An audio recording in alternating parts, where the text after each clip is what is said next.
stand as silent witnesses to a past that continues to leave people baffled, fascinated, and full of questions.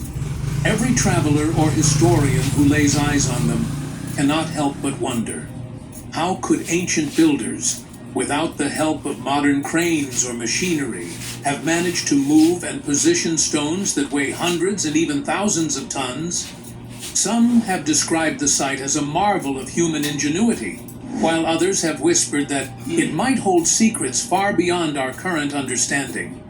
The sheer size of the stones, combined with their flawless placement, makes them one of the most extraordinary engineering feats known to humanity, and they spark the kind of curiosity that refuses to fade even after centuries of study. There's a mystery in Lebanon that's left experts scratching their heads for centuries. The Baalbek megaliths don't just bend the rules of history, they break them. Stay with me, because by the end of this video, you'll see why this site is unlike anything else on Earth. The most famous among these structures is the Trilithon, a name that comes from the Greek words meaning three stones.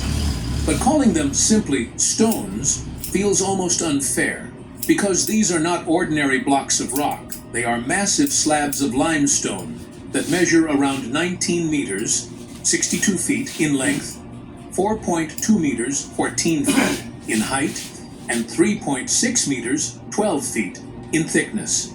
Each one weighs between 750 and 800 tons, and yet, astonishingly, they are not sitting on the ground. Instead, they are positioned about 7 meters above ground level, carefully placed with such precision that the gaps between them are so fine you can barely slip a sheet of paper through. Imagine the determination it would take not just to move such stones, but to lift and set them on top of already gigantic supporting layers that weigh around 350 tons each. Isn't it strange to think that something so grand and precise was possible thousands of years ago, long before modern technology even existed? But the mysteries do not end there. Just 900 meters away from the main temple complex lies the quarry where these stones were originally cut, and here the puzzle deepens. Within the quarry still lie several unfinished monoliths, as though the workers of that age had suddenly abandoned their project mid-task. The most well-known is the so-called Stone of the Pregnant Woman, a block that has become famous not only for its sheer size, but also for the legends that surround it. Measuring over 20 meters in length and weighing close to 1,000 tons, it is said to be the smallest of 3 gigantic stones that remain in that quarry. Imagine that. The smallest among them already outweighs almost every stone structure humans have ever attempted to build with. And yet, even this block is overshadowed by its colossal neighbors. In the 1990s, a second stone was rediscovered, known today as the Stone of the South, with an estimated weight of 1,242 tons. As if that weren't enough to stir disbelief, in 2014, archaeologists uncovered yet another, even larger block, the Forgotten Stone, measuring nearly 20 meters in length and weighing close to 1,500 tons. To put it simply, these are not stones one can just roll down a hill or drag with ropes. So how did the builders plan to transport them? Were they left behind because they were simply too heavy to move, even for the ancient engineers? Or could there have been techniques known to them, but lost to us today? The name Stone of the Pregnant Woman itself adds a touch of folklore to the enigma. Locals have long told different stories about its origin. One tale claims that a pregnant woman tricked townspeople into feeding her by pretending she knew the secret of how to move the stone. Another suggests that supernatural beings, pregnant jinn, were tasked with cutting and moving it. Some even say touching the stone could boost a woman's fertility. These stories might sound fanciful, but don't they also reveal something deeper? That people, even centuries ago, felt the same awe and confusion we do today, maybe when faced with these massive stones? For modern engineers and archaeologists, the question has always been about logistics. How could stones weighing weighing over 1,000 tons be transported across uneven terrain? Theories abound. Wooden rollers, ramps, sledges, and capstans operated by hundreds of men. One researcher, Jean-Pierre Adam, even calculated that 512 men using pulleys and rollers could theoretically move a 557-ton block. But how could they lift it several meters into place? Others argue it would take 40,000 men to move such stones to the temple site. And even if that number seems exaggerated, doesn't it raise another question? Why would ancient builders even bother with stones so unmanageably large when smaller ones could have done the job just as well? Perhaps the most perplexing part is that Roman writings about Baalbek, which they called Heliopolis, make no mention at all of these astonishing stones. Isn't that strange? The Romans were known for documenting their accomplishments, yet there is silence when it comes to the Trilithon. Does this mean the stones were already there long before the Romans built their temples on top of them? Could it be that the site itself has roots far older than we usually imagine, stretching back to an age of forgotten knowledge? Some think so, and this is why Baalbek often stirs not just historical debates, but also theories that cross into the mysterious and the unknown. Who built Baalbek? A timeline of civilizations. The megaliths of Baalbek stand today as silent giants that have seen countless civilizations rise, flourish, and eventually fade away. To truly understand who built them, one would need to journey back thousands of years, carefully piecing together a timeline where one culture replaced another, each reshaping the site in its own way. Archaeologists believe that human presence here dates back as far as 9,000 BCE, meaning people have been living on this hilltop for at least 11,000 years. Excavations have uncovered ceramics from the Chalcolithic and early Bronze Age, alongside architectural fragments from the Middle Bronze Age. This alone is fascinating. How many places in the world can boast such a deep stretch of human history layered in one single spot? Early on, the first settlers occupied the very summit of the hill, and much later, even the Romans carefully placed their altar exactly on that highest point, as though they too recognized the importance of what came before them. The site's name itself offers a clue. Many scholars think Baalbek may have come from the Semitic phrase Baal Nebek, meaning Lord of the Source, a reference to a well that lies not far from the sanctuary. Could it be that this well once made the hilltop a sacred place of life and abundance? By around 3200 BCE, the Phoenicians had established themselves at Baalbek, and with them came a spiritual and cultural flowering. They raised a grand temple dedicated to Astarte and Baal, the sky god whose name the city likely carried. Beneath the towering ruins of the later Roman temple of Jupiter, traces of this Phoenician temple still remain, like hidden whispers of a forgotten world. Under Phoenician influence, Baalbek was not just a city, but a destination where pilgrims gathered to honor Baal Hadad, the god of fertility, and Atargatis, the goddess of love and motherhood.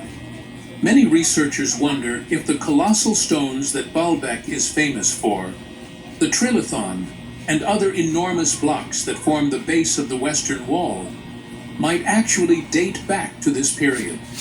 Although science has yet to settle this mystery with certainty, the possibility alone sparks the imagination. Could people living over 5,000 years ago really have cut, moved, and raised stones of such staggering size, some weighing hundreds of tons? And if they did, how exactly did they accomplish such a feat without the technology we take for granted today? When Alexander the Great swept through the region in 334 BCE, Baalbek entered a new chapter. He renamed the city Heliopolis, the city of the sun, weaving it into the wider fabric of Greek influence. Not long after, in 64 BCE, Pompey the Great brought it under Roman control. By 47 BCE, Julius Caesar had already made it a Roman colony, giving it prestige and connecting it to the heart of the empire. Then, under Emperor Augustus around 16 BCE, Rome launched its ambitious building program, and the sleepy hilltop began to transform into one of the grandest sanctuaries of the ancient world. Interestingly, the Romans did not erase what came before.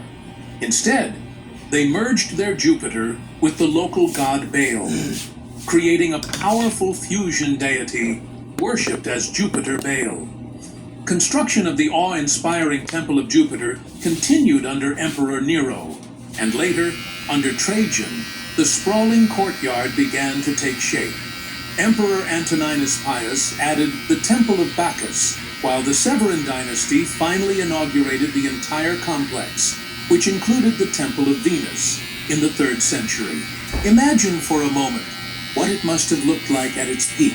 Towering columns, shining marble, and pilgrims flooding the courtyards.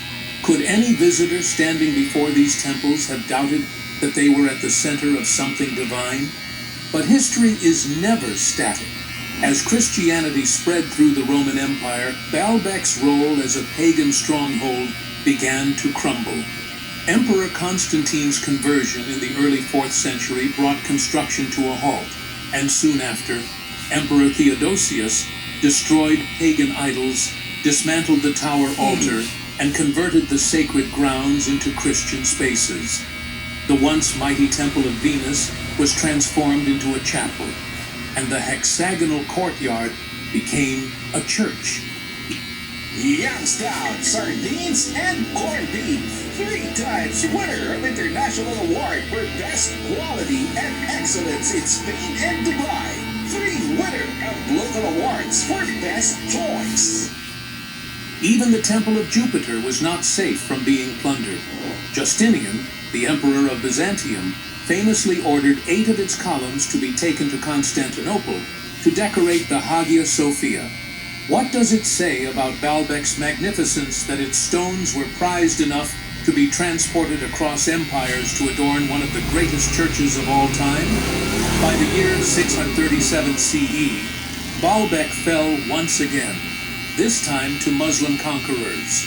The temples, already repurposed by Christians, were transformed into a fortress, or Kala, a citadel that gave the site its modern name, Kalat Baalbek. Over the centuries, the complex passed through the hands of different Islamic dynasties, each leaving their own imprint. The Umayyads, Abbasids, Tulunids, Fatimids, and Ayyubids all held it at different times, reshaping walls and towers, layering new stone upon ancient foundations. In this way, the site became a palimpsest, a place where one could almost read history in the stones themselves, seeing how every era carved its own chapter into the larger story. And so, Baalbek today stands as more than a ruin.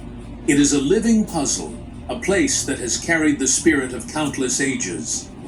From the first settlers who saw the hilltop as sacred, to the Phoenicians who built their temples, to the Romans who raised their colossal columns, to Christians who consecrated it as a church, and Muslims who fortified it as a citadel, every group left something behind. Yet, one cannot help but wonder, who first lifted those gargantuan stones into place? Who decided that this hill would become a stage for gods, emperors, and conquerors alike? And why, after so many thousands of years, do these silent megaliths still hold the power to stir such awe and curiosity in anyone who looks upon them? Perhaps that is the greatest mystery of all. But mysteries always invite theories, and when it comes to Baalbek, the first question on everyone's lips is the most obvious one: how on earth were those stones moved? Stick around, because as we dive into the traditional theories, you might find the answers are just as fascinating and just as puzzling as the stones themselves. How were the stones moved? Traditional theories. For centuries, people have wondered about the incredible engineering secrets behind the massive stones of Baalbek, and scholars have gone back and forth trying to explain how such gigantic blocks could have been moved without the modern machines we rely on today.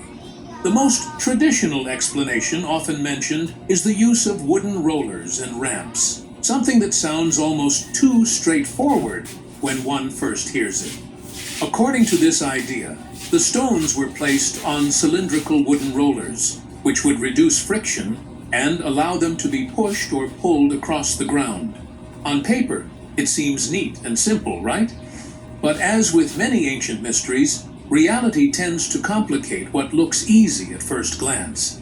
When experimental archaeologists tried to put this idea to the test, they ran into serious challenges. For example, Richard Atkinson, a well-known figure in archaeology, once attempted to move a replica Stonehenge bluestone using rollers. The moment the sledge was pulled uphill, it began to slip dangerously sideways, almost as though nature itself was resisting the method. In another case, a replica statue being transported in this way lost balance, tumbled over, and shattered. Such results made it clear that this wasn't a reliable method for long distances, especially when you think about the uneven and rocky terrain between the quarry and the building site at Baalbek. Could such delicate work really have been achieved with something so clumsy? Many started to doubt it. This led to another theory that leaned more heavily on the sophisticated technology the Romans were famous for. After all, the Romans were brilliant engineers, and they developed cranes and lifting machines that were far ahead of their time. Their basic crane, called the tripastos, used a simple winch, a rope, and a block containing 3 pulleys. From there, things got more complex. The pentaspastos had 5 pulleys, while the mighty polyspastos had 15 pulleys and 4 masts, and it was said that 4 men could lift up to 3,000 kilograms with it. Later, when tread wheels were introduced, these machines could manage up to 6,000 kilograms. The Romans even went further, building wooden lifting towers for truly massive loads, powered by both people and animals working together at capstans. Doesn't it sound incredible that such devices might have been used on the very stones at Baalbek? Margaret van Es from the German Archaeological Institute suggested exactly that. She believed human-driven capstans were a strong possibility for moving the temple blocks. But here again, the problem comes down to size. Even the most advanced Roman cranes had limits, and while they could manage stones up to 6 tons, what about the ones at Baalbek that weighed hundreds of tons, with some close to 1,000? Could the cranes really have been enough? The numbers simply don't add up. When looking at these possibilities, one must also remember that ancient workers were often underestimated by modern scholars. Some dismissed them as unskilled laborers, or even described them in insulting terms, failing to see the genius and sheer determination that ancient engineering required.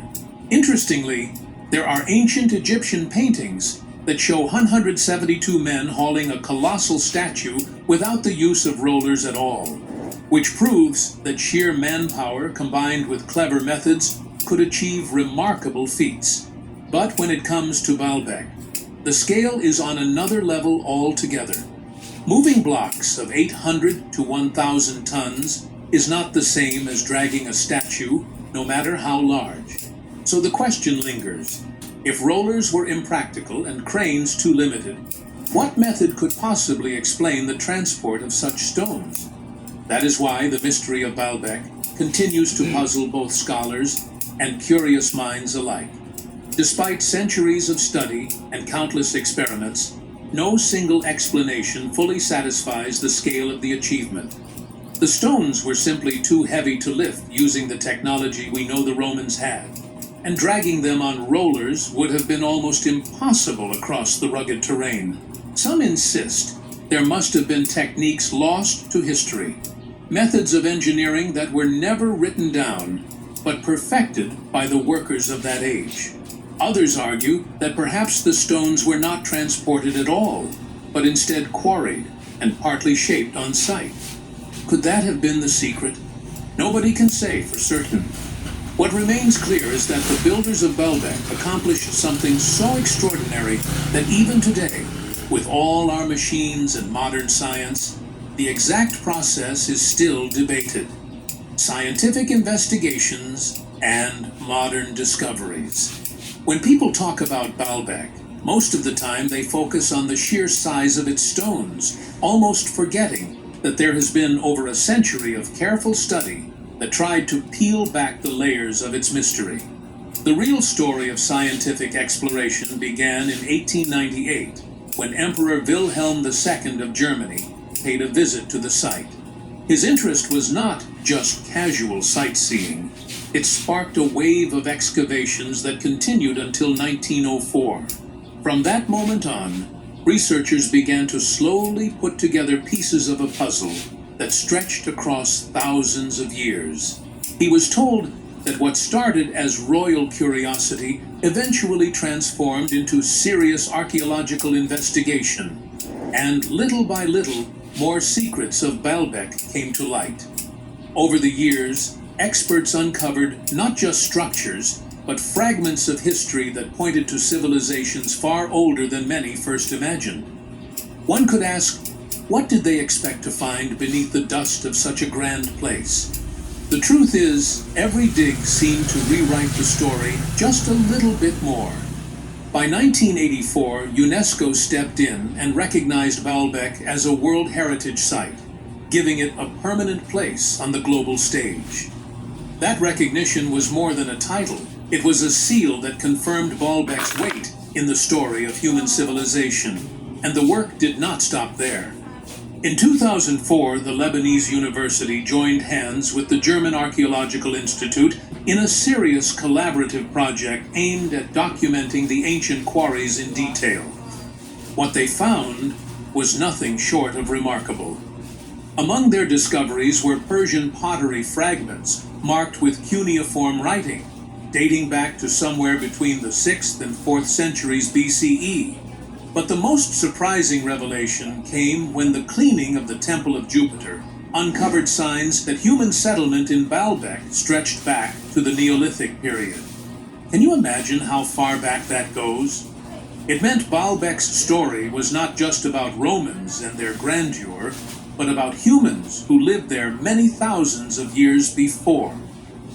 Digging deeper into the stones themselves, archaeologists noticed patterns that pointed to the methods used in shaping them.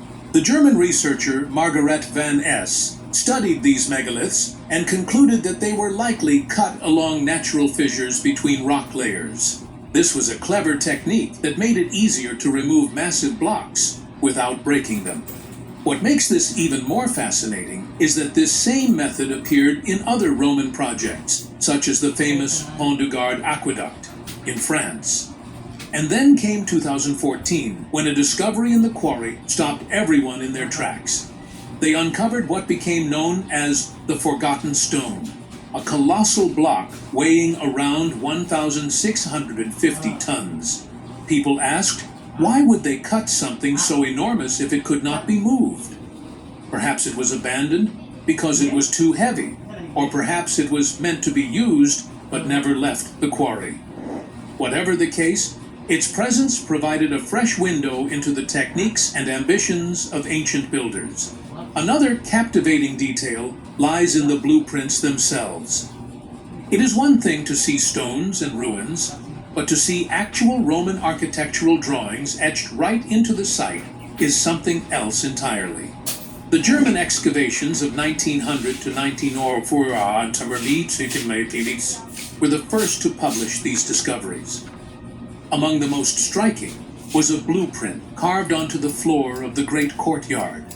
It showed a portion of the hexagonal courtyard's floor plan, and it was drawn to an impressive scale of about 112.6.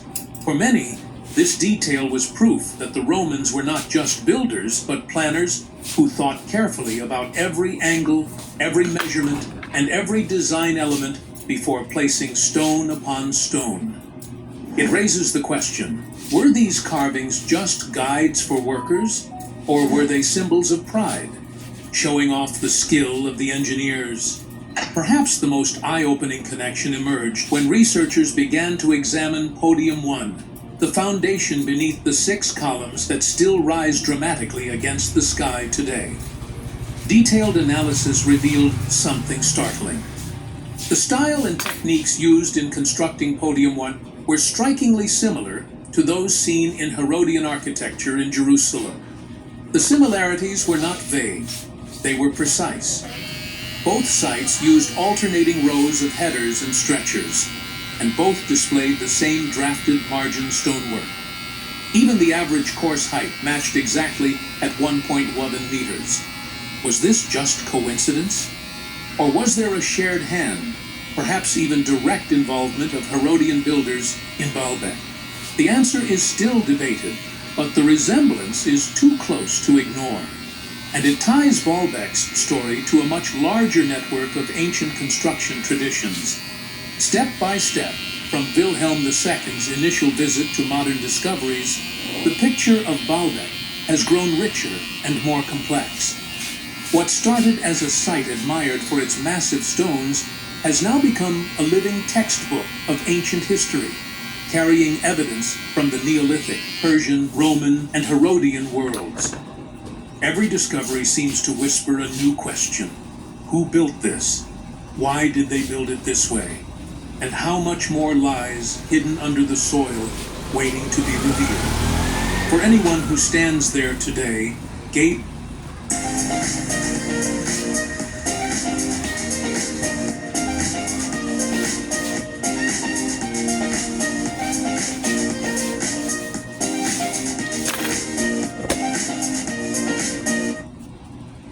gazing at those towering columns and gigantic blocks, it is hard not to feel that Baalbek is more than just ruins.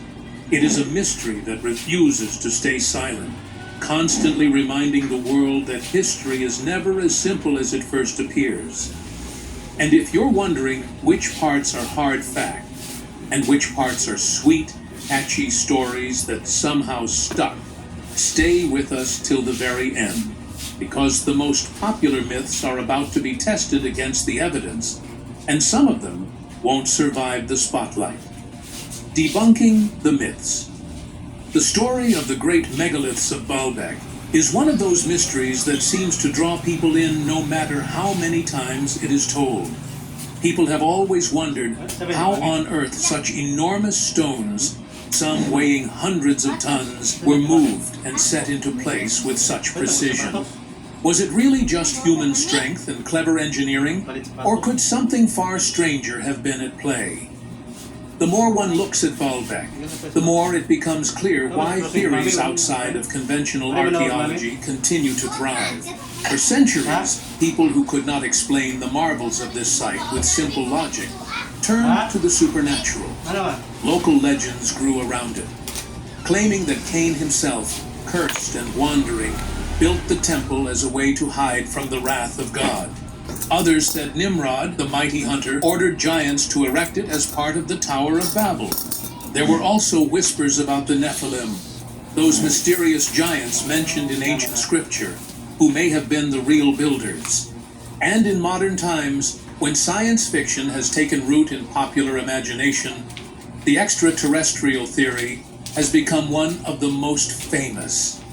Many believe that only beings with technology far beyond our own, aliens, could have transported and positioned stones of such staggering size. Writers like Graham Hancock and Zechariah Sitchin kept these ideas alive, suggesting not just aliens, but also lost civilizations, or even the Anunnaki, otherworldly beings described in Mesopotamian mythology. Nagdagan ka. Inalimtan ako. Talaga naman good kay